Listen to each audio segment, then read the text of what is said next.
Hey, it's Josephine from the Pointe shop. Recently, there's been a documentary on Disney Plus called On Pointe, and it was the dancers' experience going through Nutcracker season at SAB. SAB is one of the most prestigious ballet schools all around the world. I definitely recognized some of the dancers that were on there and some of the dancers that I fitted before, so it was really cool to see that. And in one of the episodes on Pointe, they did a pointe shoe fitting. So I wanted to go back and talk about that specific scene to see how different it is from the pointe shoe fittings that we do.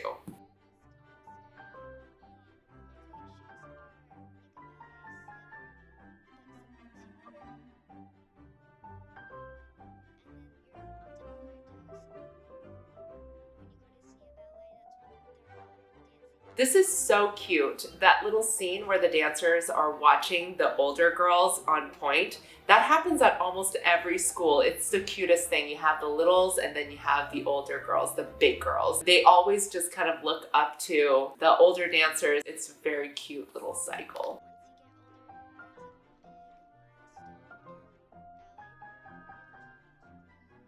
So the point shoe company that comes to SAB to do the point shoe fitting is called Freedom London. A lot of you know about this company. It's one of the oldest brands. All of these little tags on these plastic bags, those are the makers. So they're the people that create these point shoes, that make the point shoes. And each one of these makers have a unique symbol that goes on their point shoes. There's a stamp that goes in the bottom.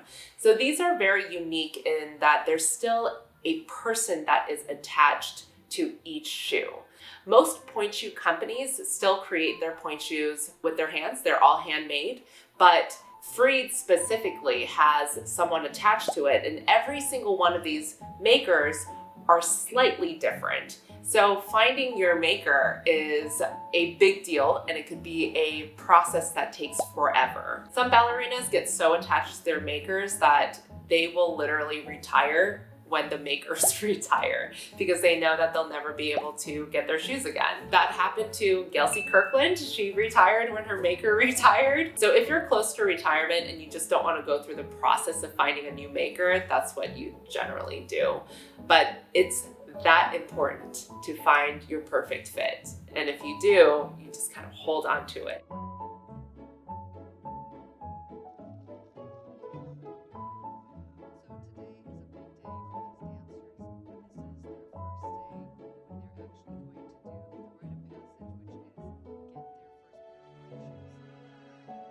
Okay, those faces make me so happy and it makes me almost want to cry because I see that all the time when they're getting their first pair of point shoes. It's basically their best day ever, and it's my favorite type of fitting because the dancers are so excited, and getting your first pair is a really big deal because you have to train so long and so hard to even get to this point, no pun intended.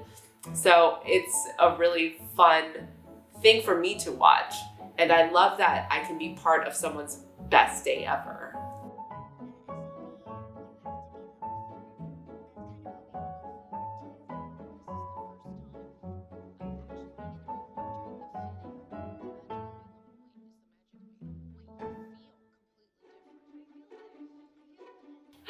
Oh my gosh.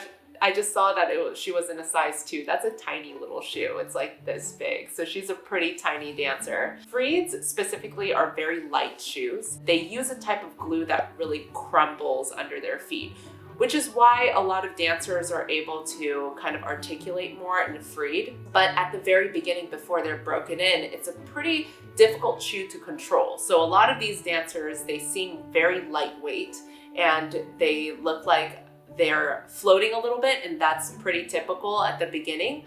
But yeah, I just noticed that she was in a size 2, and that's pretty tiny.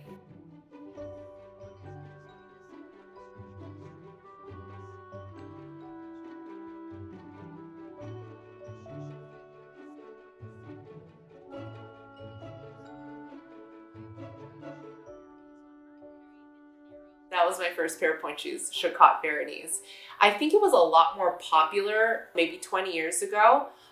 when I was starting on Pointe. But I don't really see Chicotte Veronese as much anymore. But I think Freed owns Chicotte now. So it's a really light shoe. It's very soft. A lot of people start in Chicotte Veronese. So it makes sense that a lot of these dancers were probably going to start there as well.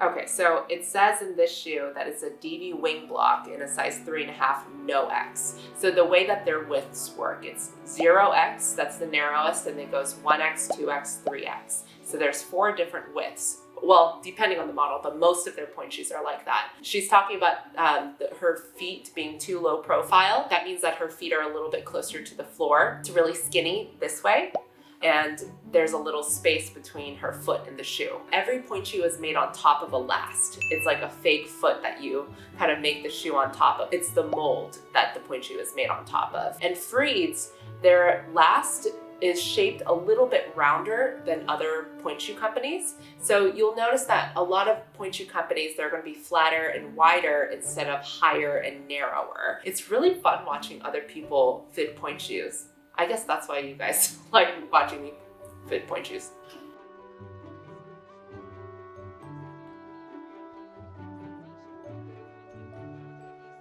I'm so glad that they do this. Every teacher should have a conversation with their parents when the dancer is going on pointe for the first time, because a lot of parents have no idea what to expect. How long the pointe shoes are going to last, how to take care of the pointe shoes, how to sew the pointe shoes. There are a lot of things that parents have to know to help the dancers take care of their pointe shoes.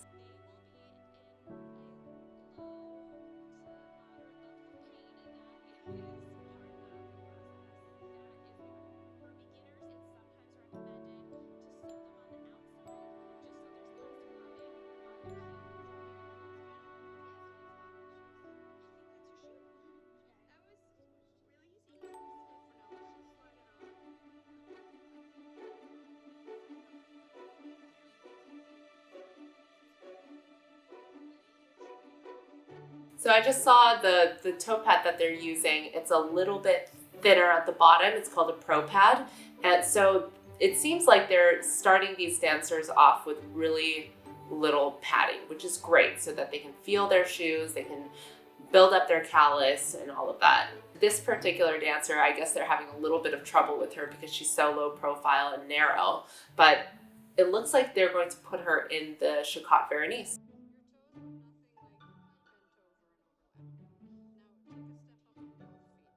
As pointe shoe fitters, it's really difficult to see what's happening inside the pointe shoe, so we have to rely on the information that the dancers are giving us.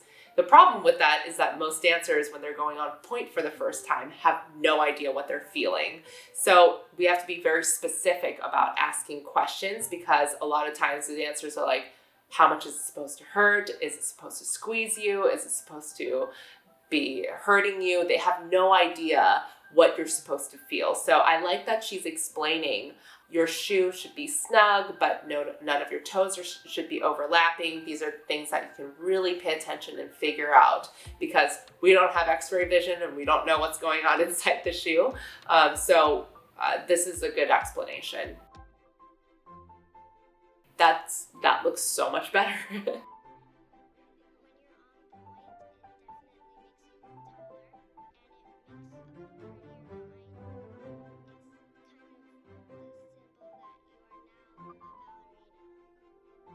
She's so cute. I cannot even stand it. That was so cute. Very nice fitting. Well done. There are a lot of companies that will only allow 1 or 2 brands because the company that is attached to the school is sponsored by the brand. If you notice, New York City Ballet, they're all in Freeds.